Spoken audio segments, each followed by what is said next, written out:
Alright folks, today we are going to talk about the actual practical logistics of how a completely labor-based Brudonian currency would work. So let's start off by what this Brudonian currency would look like. It would basically be kind of like an ID card. Alright? So right here I got an example. So in one corner you have the ID of the person, and then you have right beside it maybe their date of birth, their name, a verification number that can be checked, and a job title. But then below we actually have the value. So right now you can see 6 purple squares with a 5 in them. This indicates how much money is stored on the card. So let's take a look at what each one of these means. So the first color is split up into 5s. So each number here is a multiple. Alright, so we have red at the bottom. Alright, so red is the least valuable, and that is basically a multiple of 1. So you basically have 1 unit here. And then you have 5 all the way at the bottom.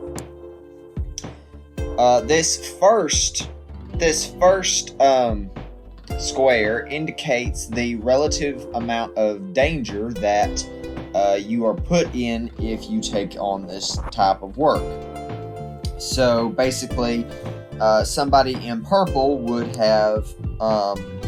be in the top 20% most dangerous jobs, and that's just for the first square. Moving on to the second square, though, the second square mostly means physical difficulty. And this is where we can really look at that multiplication element here. So let's say you have 5 danger, you're in the top 20% most dangerous jobs, and you are in the top 20% most physically taxing jobs. That would put you at 5 on both of the first 2 squares. Those 2 squares alone, because it's a multiple, not an addition situation, it's 5 times 5. So just those 2 would allow you for 25 units. Whereas somebody who has 2 red ones on this thing, they would only have 1 unit. Then we move on to the third and final job title based criteria, which is intellectual difficulty. How intellectually taxing is this kind of job? Is this kind of work? And again, it's more multiplication, so they all multiply together. But now we actually reach into a major change. Now it's monthly performance. So this fourth square is your average performance over the past month. And this would be verified by your workspace. Alright, so all this would be set by your fellow workers at the end of your shift anonymously. So nobody would be able to, it would be as unbiased as possible, and it would be as decentralized as possible. Same with weekly performance. So the fifth square represents your weekly performance.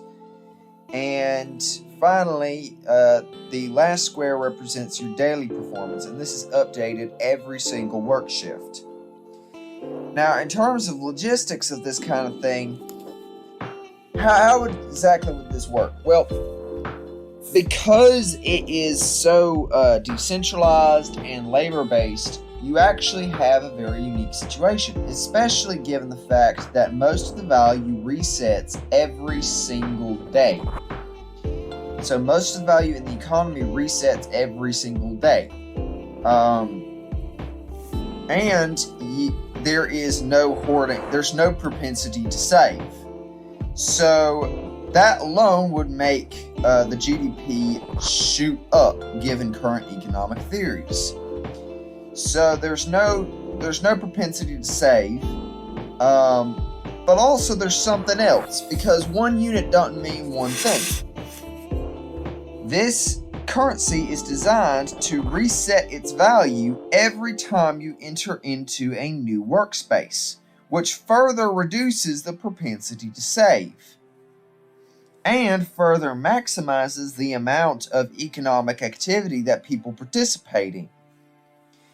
Basically, given current economic theories, card communism and Proudhonian socialism and all that kind of stuff, that will not only work, it will actually radically increase the rate of growth of the GDP. Alright, I hope you liked this video. If you want to support the channel, like, subscribe, and hit the notification bell. See y'all!